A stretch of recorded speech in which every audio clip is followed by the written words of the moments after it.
Hello everyone, Assalamu alaikum. How are you all? I hope you are alright.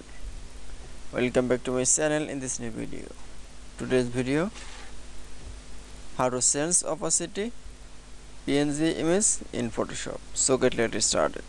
At first open your Photoshop document. Now you can see change opacity and PNG image. Now firstly insert the PNG image. Now go into the file menu option, then click. Now click for open option.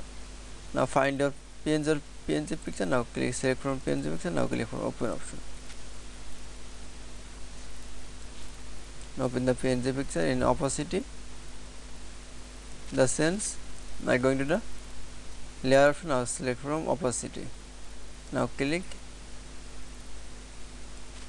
and this opacity from 60% and 75%, and change the opacity and 90%. This change in the opacity.